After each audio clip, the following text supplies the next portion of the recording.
अस्सलाम वालेकुम स्टूडेंट्स। ये वीडियो क्लास 9 के लिए है जिसमें हम कर रहे हैं ट्राइंगल। चैप्टर का नाम है ट्राइंगल और इसमें हमने ऑलरेडी एक्सरसाइज 7.2 को हमने कंप्लीट किया है। आज हम जो स्टार्ट करने जा रहे हैं वो आपके पास है 7.3 जो हमने यहाँ पे लिखा हुआ है। 7.3 के आपके पास आज हम पहले क्वेश्चन को पहले क्लियर करने की कोशिश करेंगे।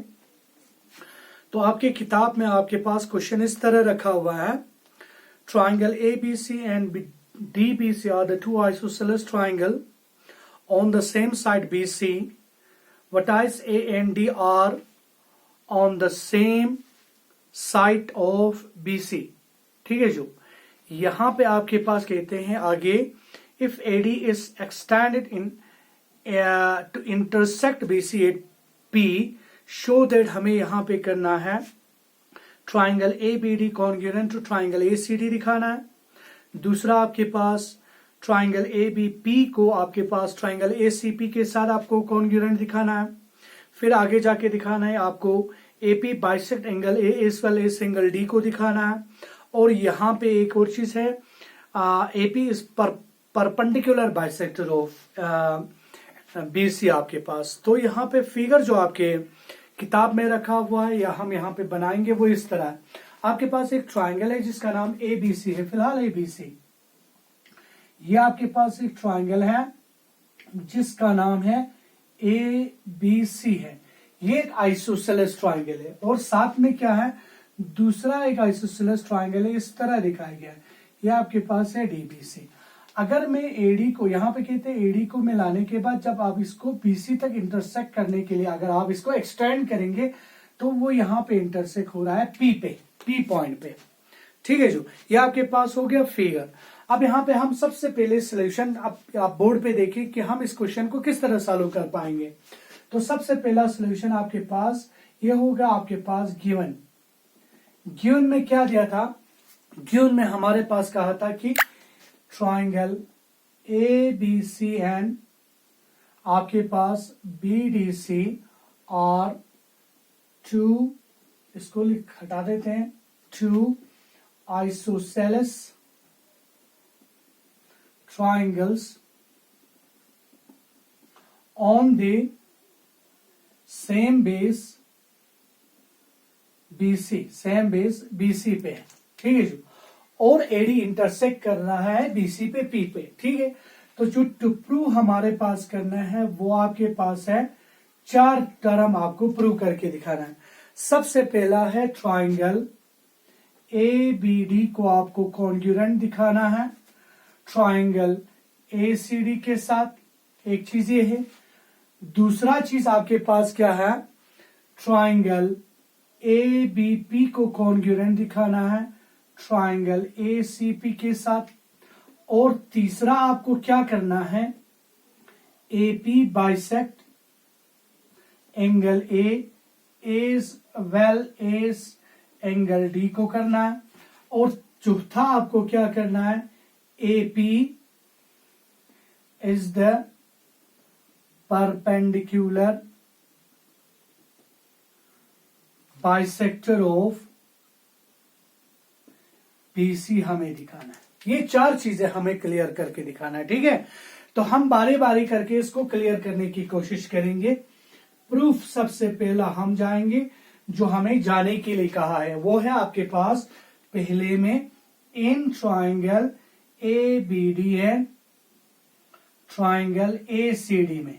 ये आपके पास सबसे पहले इसमें जाने के लिए कहा है।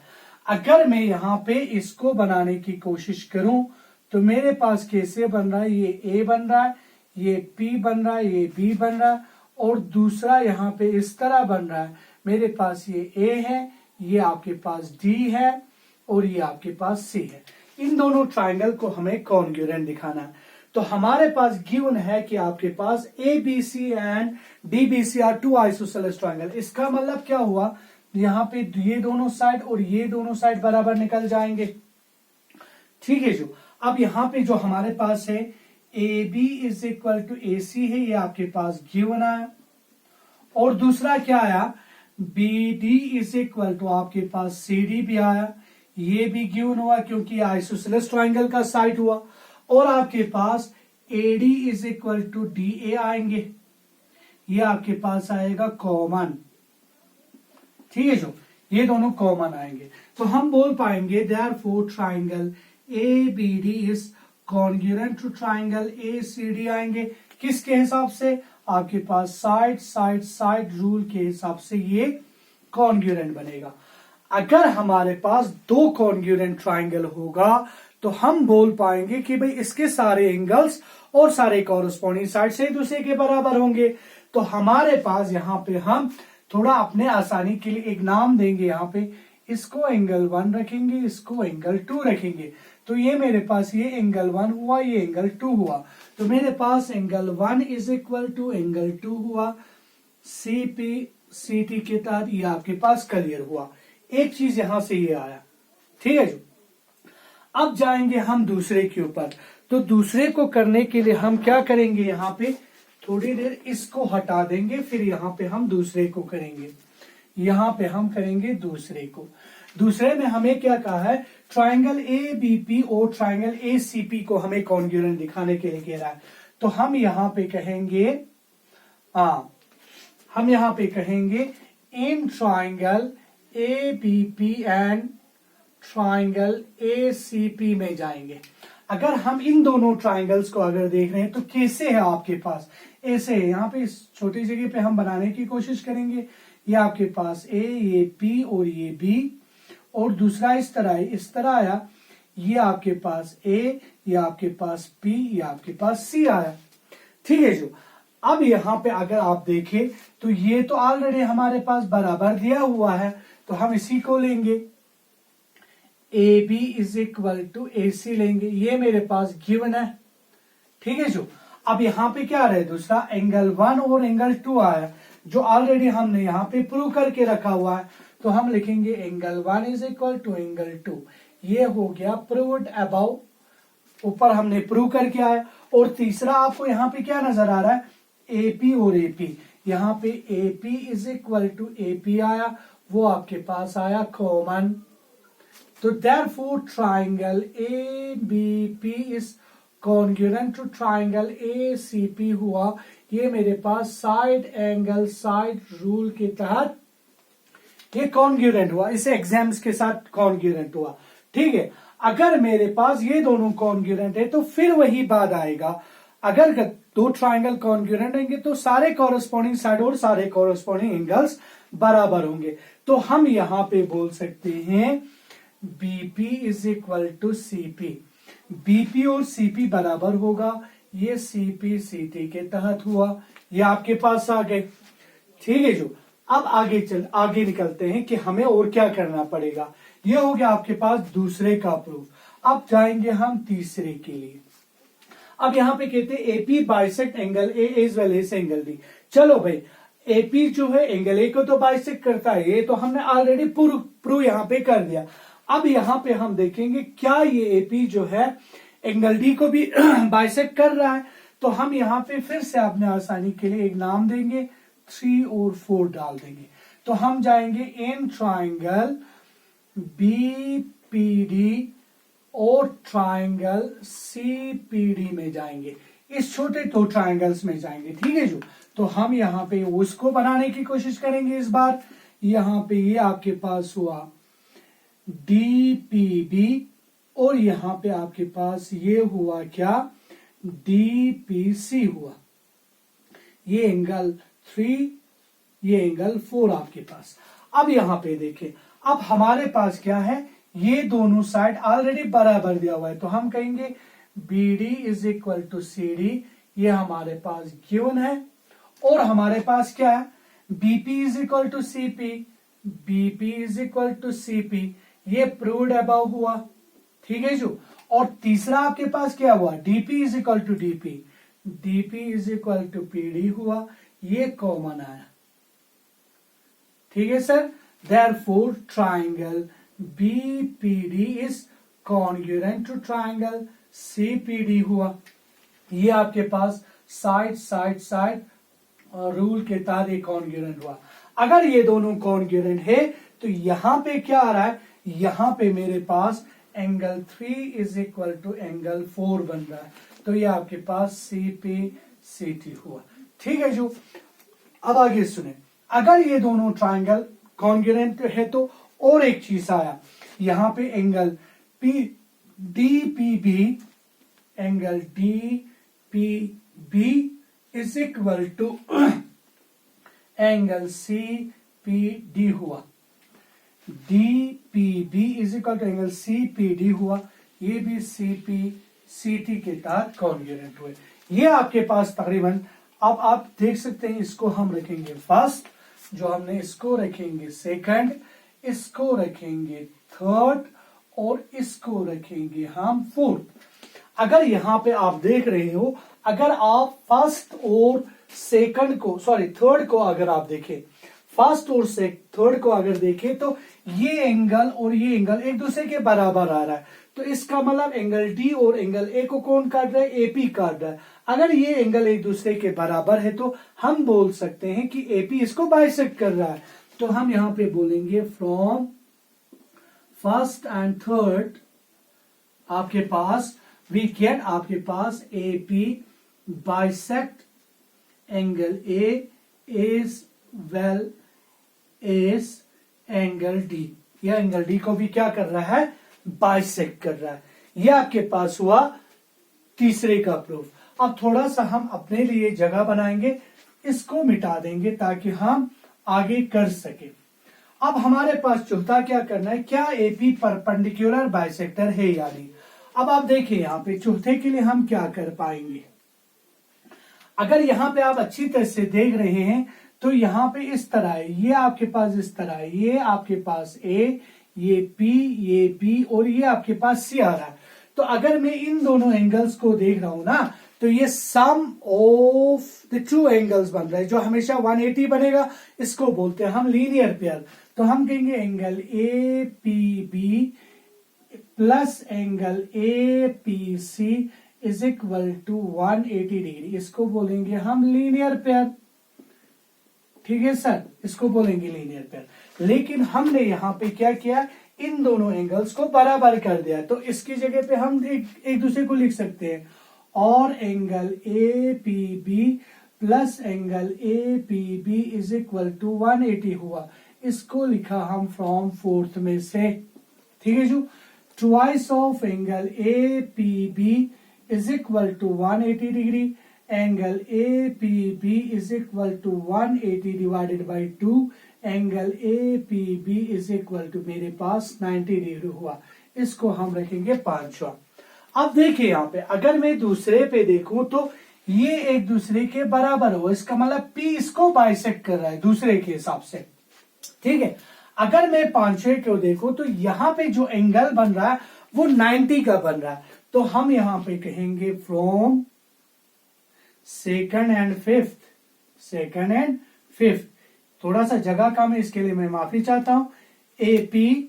AP bisect, sorry, AP is the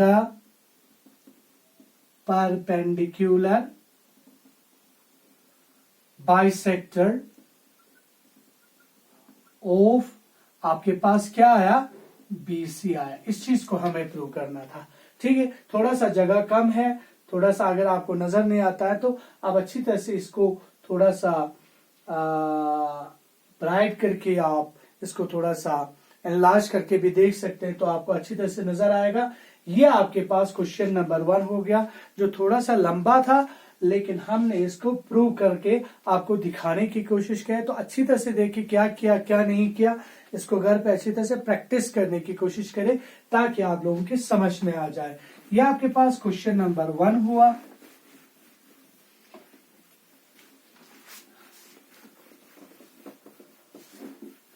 फिर इसके बाद आपके पास है क्वेश्चन नंबर 2 की बारी। तो क्वेश्चन नंबर 2 कैसे आते हैं वो आप देखेंगे। क्वेश्चन नंबर 2 में कहता क्या है, क्वेश्चन नंबर 2 में कहता है कि भाई AD is an altitude of an isosceles triangle ABC in which AB is equal to AC। आपके पास इस तरह का है कि आपके पास एक आइसोसेलेस ट्राइंगल है जिसका नाम है ABC। चलो हम इसको ड्रॉ करते हैं। यहाँ पे आपकी किताब में फिगर अवेलेबल नहीं है तो हम इसको पहले ही ड्रॉ करेंगे। यहाँ पे A बी सी आपके पास ये दोनों साइड एक दूसरे के बराबर है। और कहता है AD it is altitude. Altitude उसको बोलते हैं जिसका आपके पास यहाँ पे 90 डिग्री पे आपके पास बनाता हो लाइन, ठीक है, दूसरे लाइन के साथ 90 डिग्री बनाता हो, ये आपके पास अल्टीट्यूड हुआ। Show that A B bisect B C और ए डी बाइसेक्ट एंगल है, ये दोनों चीज हमें दिखाना है। तो आपके पास क्या कहते हैं, सोल्यूशन में आपके पास सबसे पहला जो जिसका जगह होता है वो आपके पास गिवन के लिए होते हैं। तो हम कहेंगे AD is the altitude is an altitude sorry is an altitude of triangle of an isosceles triangle ABC in which AB is equal to AC रखा हुआ है। टू प्रूव हमें जो करना है वो क्या है, टू प्रूव हमें करना है एडी बाइसेक्ट बीसी, ये पहला हुआ, और दूसरा एडी बाइसेक्ट एंगल ए, ये दूसरा हुआ। तो आपके पास ये पहला और दूसरा हमें क्लियर करना है। तो यहाँ पे हम प्रूफ करेंगे, वो आप अच्छी तरह से देखने की कोशिश करेंगे। तो इसको प्रूव करने के लिए मेरे पास यहाँ पे क्या करना पड़ेगा, मुझे इन दोनों ट्राइंगल को कॉन्ग्रुएंट दिखाना पड़ेगा। तो हम जाएंगे इन triangle A B D and triangle A D C में। तो आपके पास यहाँ पे क्या आया, A B is equal to मेरे पास ए सी आया, ये गिवन है, ठीक है जो। और angle A D B is equal to angle A D C हुआ, ये ईच 90 डिग्री हो गए, ठीक है जो। और तीसरा A D is equal to आपके पास क्या आया, डी ए आया, ये आपके पास हुआ कॉमन, ये आपके पास हुआ। Therefore triangle A B D is congruent to triangle A D C हुआ बाय RHS रूल। इसको मैं साइड एंगल साइड नहीं रख सकता हूं, क्यों नहीं रख सकते, देखो यहाँ पे साइड एंगल साइड के जब हम थ्योरम कर रहे थे उसको, उसमें आपको बोला था कि भाई जब भी साइड एंगल साइड की बारी होगी वहां पे इंक्लूडिंग एंगल का होना जरूरी है। लेकिन जिस एंगल पे हम इसको काम कर रहे हैं, यहाँ पे देखिए ये साइड और ये साइड है, इन दोनों का इंक्लूडिंग एंगल ये बनेगा, तब जाके मैं इसमें साइड एंगल साइड रख सकता हूं। यहाँ पे आपके पास ये साइड इसके बराबर है, ये साइड इसी के बराबर है, और ये एंगल आपके पास बराबर है। तो यहाँ पे मैं साइड एंगल साइड नहीं लिख सकता हूं, यहाँ पे मैं क्या लिखूंगा, RHS लिखूंगा। क्यों, क्योंकि मेरा एक एंगल 90 हमने प्रूव किया और इनका हाइपोटेन्यूज हमने प्रूव किया और एक साइड को क्लियर कर दिया। तो ये RHS के तहत आपके पास कॉन्ग्रुएंट होंगे। अगर ये दोनों कॉन्ग्रुएंट है तो मेरे पास क्या होगा, therefore angle BAD is equal to angle CAD, यह आपके पास हुआ CPCT के तहत। और दूसरा क्या हुआ, BD is equal to CD हुआ, ये भी CPCT के तहत हुआ। अब हम बोल सकते हैं फर्स्ट के लिए, यहां पे हमने क्या किया, BD is equal to CD prove किया, BD और CD को हमने प्रूव किया, प्रूव्ड अबाउ। तो हम बोल सकते हैं देयरफॉर क्या, AD बाइसेक्ट BC हम बोल सकते हैं। अब सेकंड के लिए भी बोल सकते हैं, यहां पे angle BAD is equal to आपके पास एंगल CAD आया, ये भी प्रूव्ड अबाउ हुआ, ऊपर प्रूव करके आया। तो देयरफॉर हम बोल सकते हैं AD बाइसेक्ट एंगल A, ये इस तरह आपके पास प्रूव हुआ, ठीक है जो। तो ये दो क्वेश्चन आपके पास हो गए, इंशाल्लाह आपको समझ में आ जाएंगे अगर आप अच्छी तरह से इसको देखने की कोशिश करेंगे। तो इसके बाद कॉपी पेंसिल लेके आप इसको प्रैक्टिस करें, तो और भी आपको इसको अच्छी तरह से आप समझ पाओगे। तो ये आपके पास आज का 2 क्वेश्चन आपको क्लियर करके दिया, मुझे उम्मीद है कि आप लोगों को ये समझ में आएंगे। तो आप इजाजत दे दें, इंशाल्लाह नेक्स्ट वीडियो में और 2-3 क्वेश्चन लेके आपके सामने हाजिर हो जाऊंगा। तब तक के लिए वस्सलाम अलैकुम।